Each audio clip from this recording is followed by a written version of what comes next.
Did it? All right, and we're beginning. So welcome again, everybody. My name is Liz Garcia. I am the founder and the digital marketing Scooby-Doo over at the Mind, Body, Spirit Network. And today's presentation is all about lead magnets. What the heck are they, and how are they going to help me generate leads? So first of all, I want to say lead magnets are like really the key to generating leads on your website. And so many beginners in the online marketing world don't get this, so they create a website and they're like, no, I'm not getting any leads. Or they don't understand the need for calls to action. Those are also known as CTAs, when you tell your visiting audience what to do next. And people won't, they're just like kind of blindly reading a page, but if you call them out and grab their attention, then they're going to pay attention and do what they need to do next. So you got to pay attention to that in every type of marketing piece that you put out there. So everyone here knows what a lead magnet is, but I'm going to kind of describe it again out loud for people that are viewing this that don't know. And a lead magnet is simply any type of freebie offer that someone would offer you on a web page, on a Facebook ad. A lot of them come as pop-ups on your website that say, opt in for my top 10 tips on fill in the blank. So you give someone their email, and it's automatically sent to you, usually through an email service provider, like right away. You give them their email, and now you're on their list, so they can start communicating with you about your services and offerings and whatever it is you have to offer. So these are really essential to building your business and like getting a return on that website investment so that you can actually see that you're getting leads somehow. And if you don't have some way to capture them, then you're kind of running blindly. So the first part of this video, this presentation is called the 8-point lead magnet checklist. And I actually got this checklist from Digital Marketer, for whom I am a good student of theirs and client, and I read everything that they do because they're geniuses in the online marketing world, and they've got tons of data that supports everything that they do. So that's why I'm like, I'm not going to reinvent the wheel here. Let's see what they're doing. Mm-hmm. So the 8-point lead magnet checklist, the first point is be ultra specific. No generalities here. They should never be vague or general.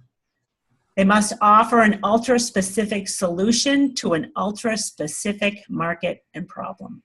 So in the chakra world, in the healing world, for example, I know Deborah and Cheryl and Connor are all dealing with chakra healing in one way or another.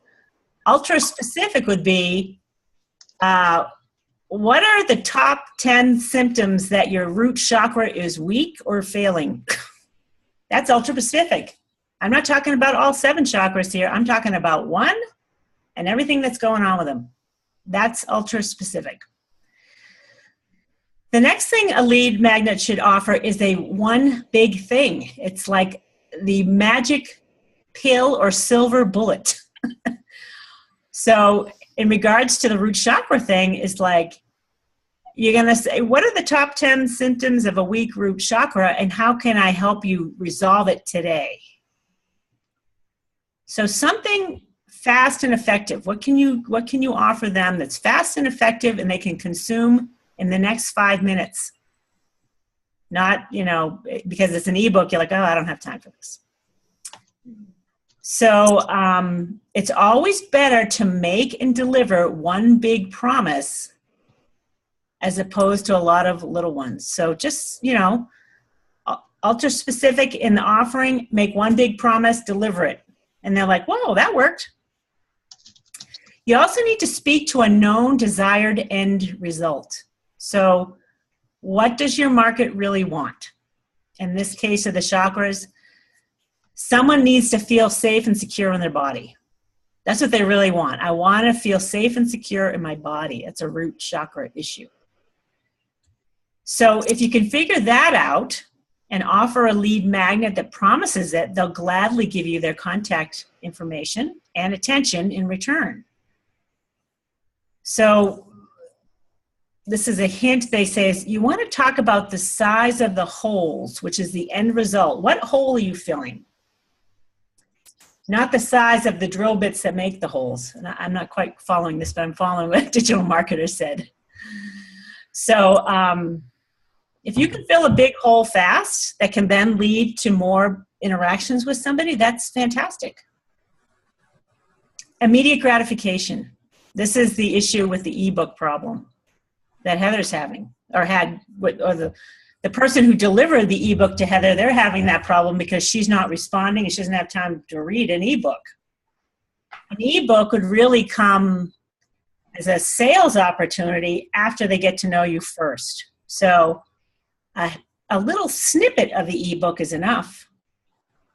So you want to avoid using newsletters and multi-day email courses as your lead magnet. Newsletters are very weak because everyone's got too much stuff in their inbox to want to subscribe to a newsletter. So you can still do it like on the side because some people, it's shown to be somewhat effective, but it's a pretty weak lead magnet. And any type of multi-day email course is too much information. You want them to consume it fast, and then the email marketing support that comes after that would then offer the kind of bring them into the next step, which would be a multi-day course. So you got to start short and sweet. And the other key point about this is 1, 2, 3, 4, 5. Point number 5 is that it shifts the relationship. So the best lead magnets are doing more than informing.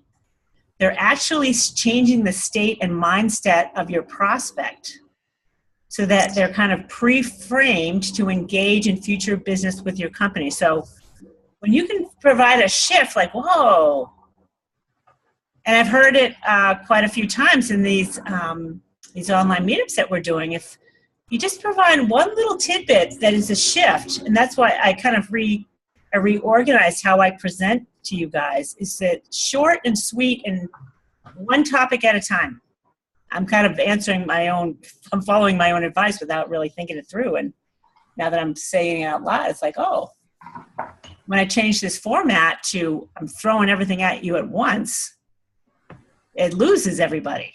And now when we have a simple topic that we can stay focused on, it shifts the relationship. Anytime you can provide a shift, like, oh, an insight, that's a good thing. So you always want to turn that lead magnet around on yourself and say, is this that good? Would I be shifted by this? So sometimes you're in a big hurry to create something and you don't turn it around on yourself to be that target client of yours to make sure that it's really solid. And I find myself doing that as well. I get all involved in what I do and don't turn it around and say, is this that valuable? So you got to look at that. And there does need to be a high perceived value. And just because it's free doesn't mean it should look free.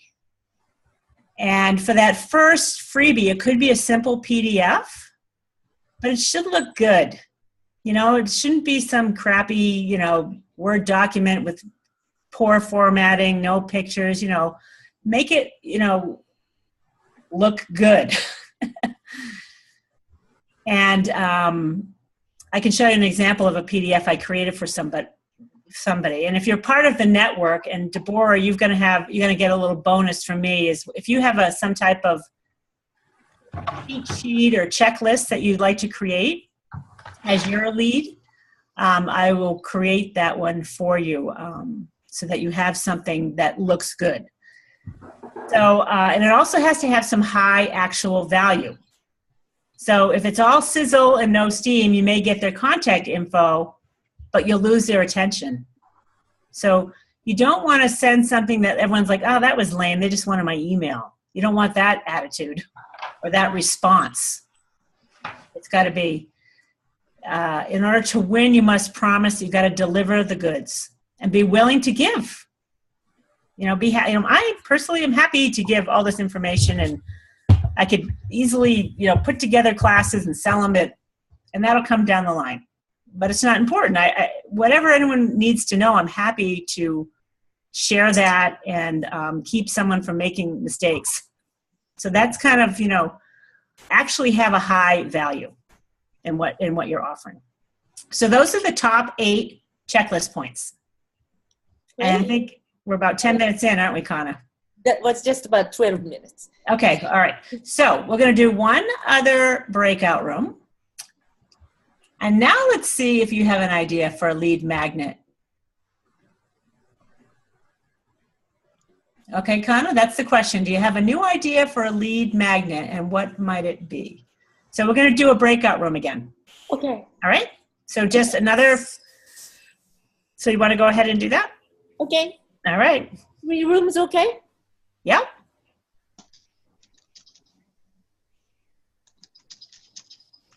Okay, I'm going to open the rooms. Nice.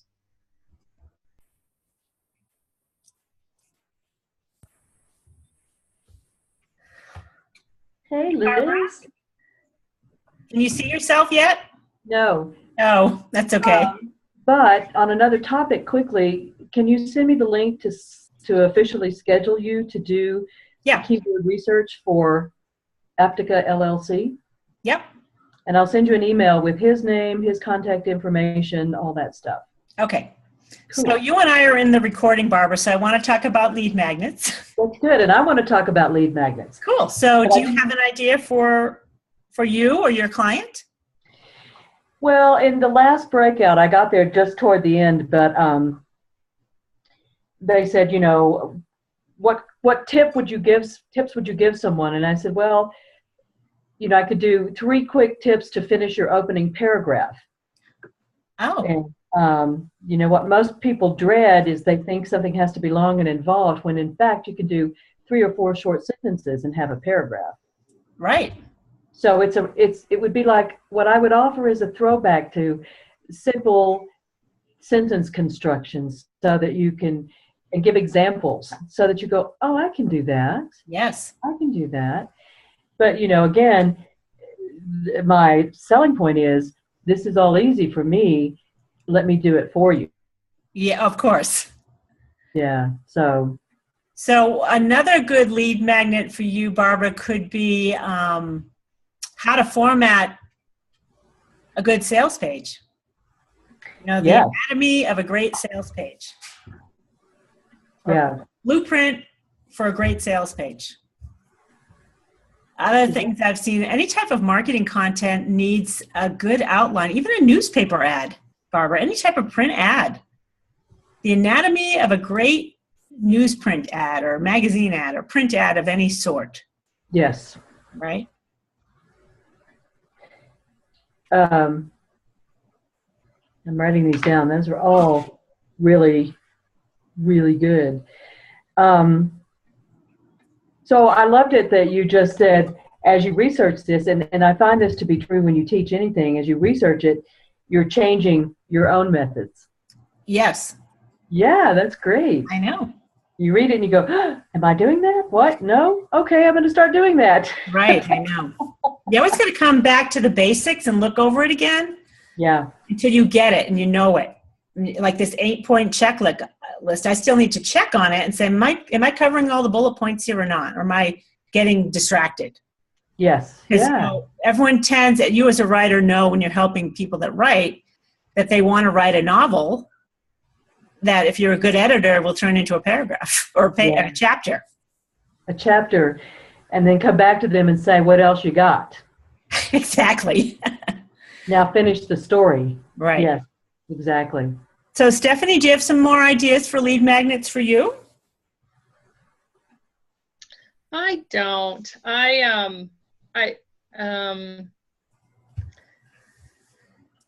Yeah, no. Because what I initially had thought about was more so the person who's starting off in their business, but that's not my ideal client. My ideal client is somebody who's already been in their business for at least a year, if not possibly 2. And Yeah. so my initial list doesn't apply. So I have to think about that. It's going to be around probably what I would put together in a talk. Yes. I've got some ideas around that.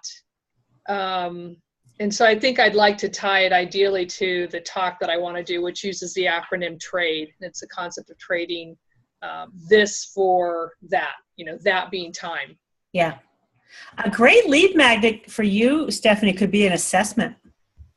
Where are you at in your business?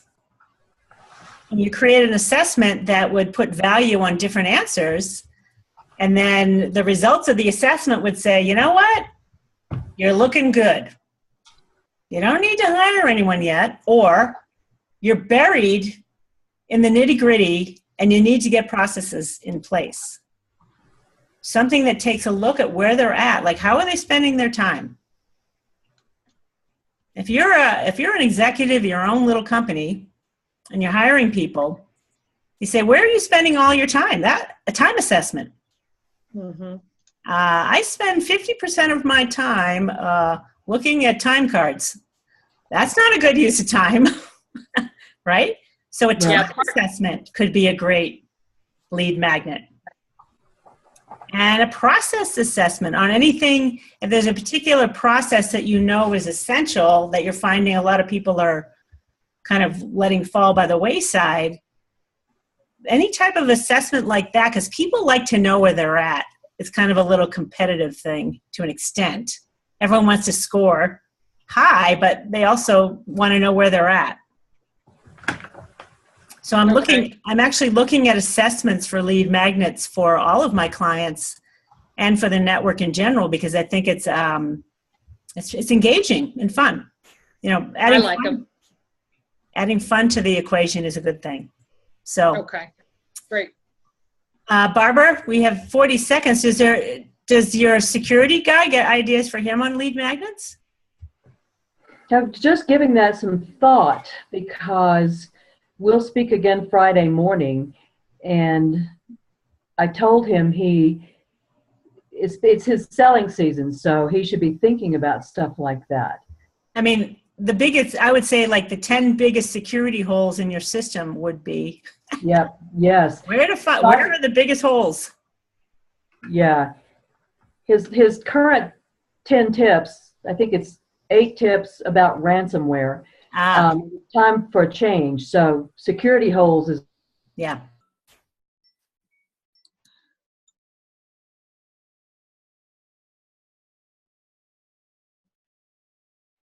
Connor? Oh, are we all unmuted? So sorry for the couple of incidents. Oh, you had some incidents? Somehow Stephanie and Deborah couldn't get together, so I had to reassign them. Oh, good. That's good practice to be able to reassign. Yeah, so some of you ended up with 3 and others 4. That's fine. And so how do you feel about using the breakout room now, Connor? Great practice. I get so nervous. I know. It's really great practice. Awesome. And I tend to lose the track of time, so this is You did a good job. All right, so we're going to move on with the presentation, and we got about 10 minutes here, so I'm going to make it quick. So how do you go about developing a lead magnet? That's like, anyone have any ideas? You want to unmute everyone, Connor? Yes. For this one? Does anyone want to raise their hand about an idea of how you even go about developing one? I can, of course, will give you some ideas, but. Well, I think those 8 tips that you gave is going to be a good outline for developing your lead magnet. Yes, cool. Thank you.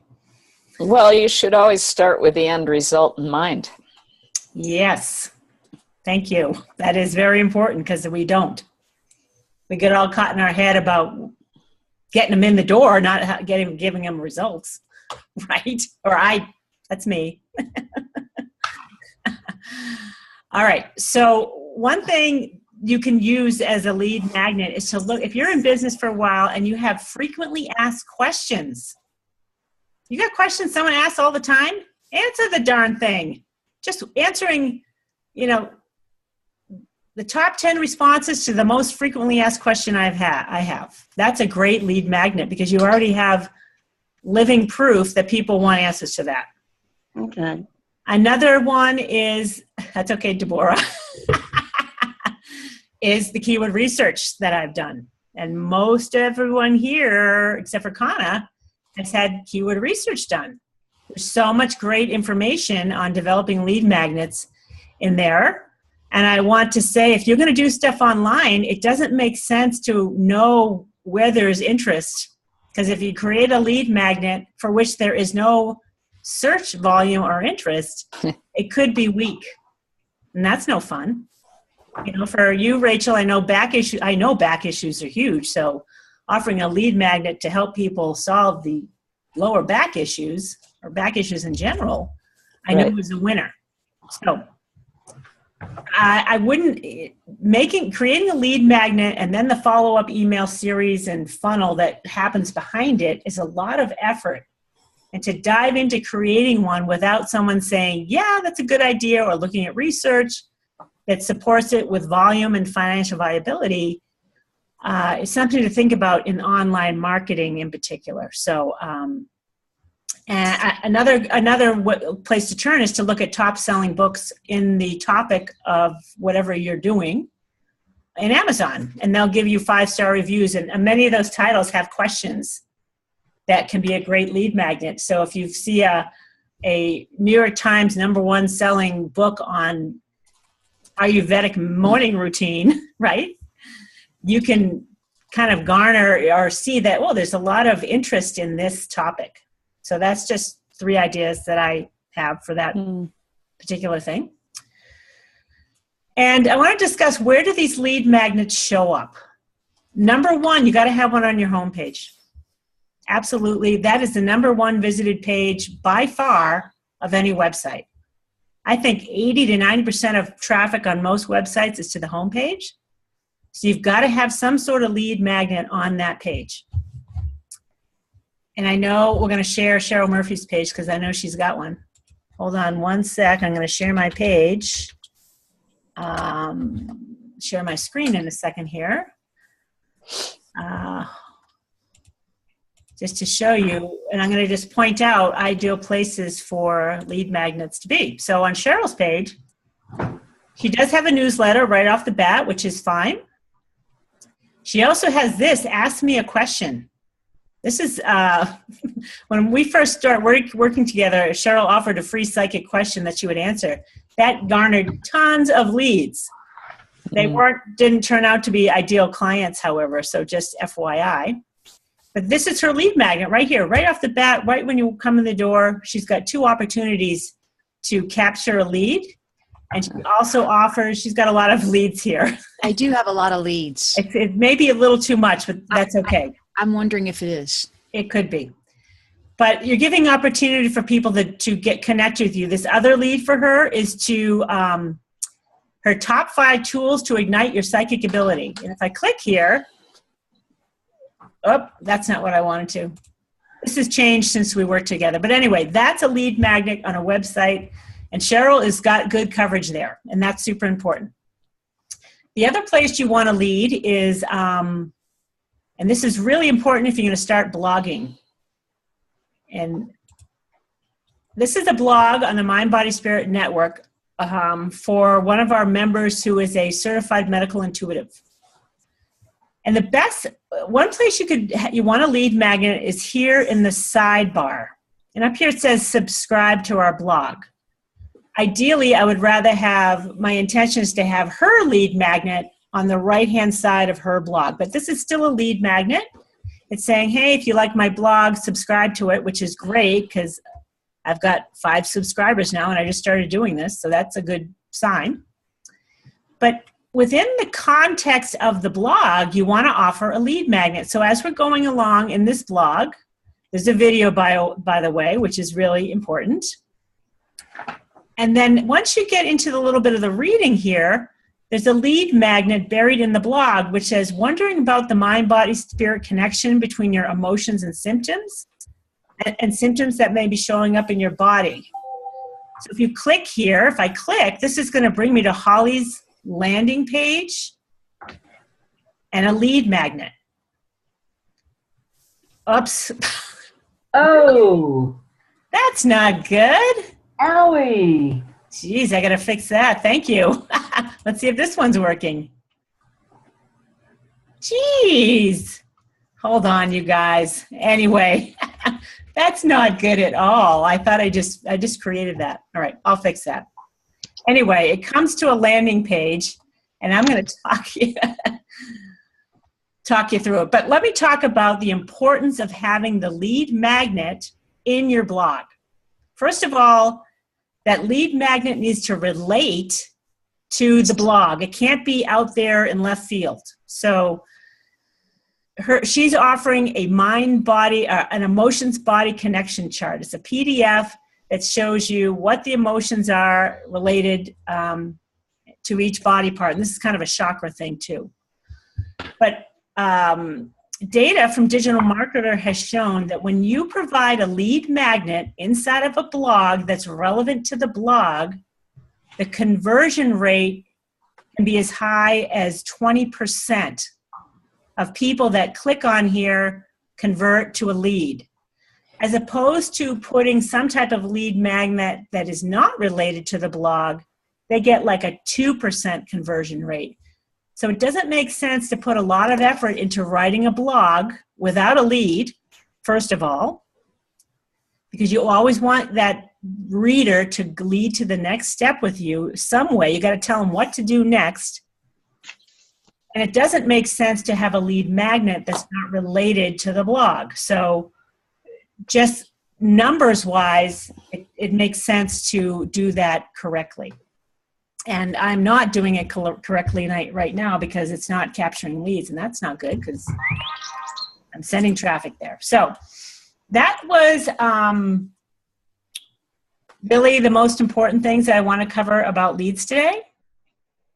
And I don't want you to write a blog without it, and I don't want you to build a website with a homepage that doesn't offer a lead magnet. So it's 10 o'clock. And I'm happy to stick around and answer questions about lead magnets if anyone has them. And I do have a PDF to share. Yes, Deborah. Oh, my Thank you. question is, when we were in the group, Yep. we were talking about, I was talking about the structure of the lead magnet and just kind of combining some of the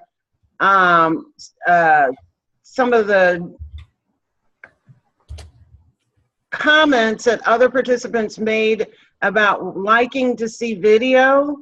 And Yeah. so I was thinking about having the lead magnet land on a video and then given the option for them to click for something else. But then, you know, we were talking about that and weighing the fact that if I put that it lands on a video, then it might distract them from actually going to, you know, clicking on that button that provides their email.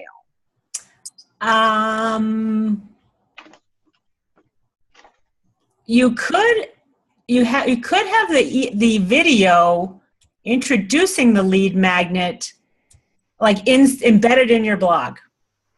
So there could be a little video that says download my Whoosie right now, or there's no reason why that link couldn't go to a landing page with the video that talks about the lead magnet. Okay. So let's say you have a chakra offering of some sort. So they click on the button in the blog that brings them to the landing page that automatically starts your video, inviting them to download the PDF for whatever your offering is. So you describe in the video what the offer is. And now I want to show you what that page could look like, but you can do that, and I would recommend you do that. It's not a bad idea to have the landing page have the video say, so I see you're interested in the root chakra and the issues that it can cause you in your life. I have a great downloadable PDF that outlines 10 steps you can take today to improve the condition of that root chakra. Okay. And to hear your voice and hear you speak about it is only going to help convert even more. Okay. Especially if they like you. Yeah, and that's one of the concerns that I brought up. What if they look at me and they're like, "Ooh," and then they just don't even go through to the next step. But and then I think about it. If they look at me and go, "Ooh," then I don't want them as a customer. Right. Filter them out right away. Okay. But here's the other approach, and this is a little more advanced marketing, is on my end, I can split test those landing pages. So that when someone clicks on the come and get my offer button, my landing page software is rotating between two different pages.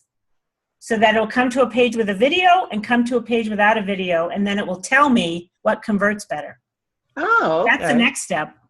Okay, cool. So a simple way, Deborah, would be to start without a video and run it for a little bit and see what the conversion rate is. And you could just stop that, or you run two at the same time. Okay. What converts better? Okay. Test That's a great idea, Liz. Yeah. Yes. Awesome. So video is important, and don't be afraid to have a video to invite people to give you their email in exchange for whatever you're offering. But just make sure what you're offering, you're telling them what they're going to get. Like in the next, you're going to get a PDF. You can read it in 2 seconds. Okay. And you can take action now to ground that root chakra into the earth solidly so that you're not flitting away like a fairy. So, did you get all that? I did. Thank you. All right, cool. And Kana, I did share a link, and everybody in the chat, the lead magnet ideas, which you can click on that link and you can download the outline. I saw it. That's a good one because it has ideas too of types of lead magnets to create. There's like a dozen or more types of lead magnets you can create. And I'll just read a couple of them. Assessments and quizzes are fantastic. A free consulting call is a lead magnet. A checklist and a cheat sheet are fantastic. They convert really well, and they're easy to create.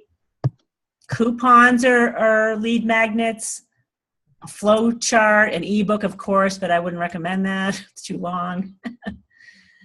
But there's tons of ideas on that link that I provided, so everyone can check that out. Before your presentation, I was thinking about checklist, but the chakra checklist. Yes.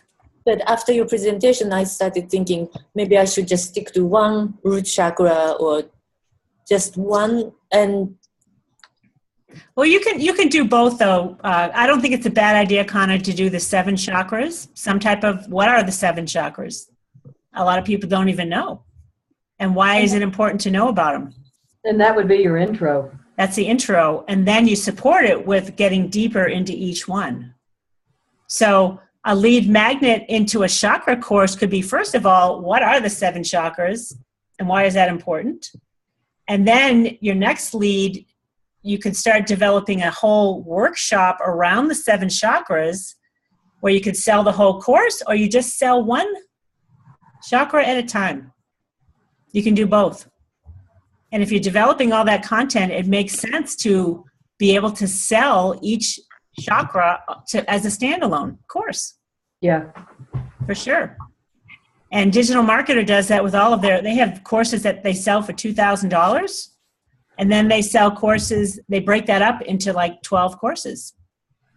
So it's a good idea to multi-purpose every piece of content that you create. But it depends on where that searcher is in the sales funnel. And we talked about this last week.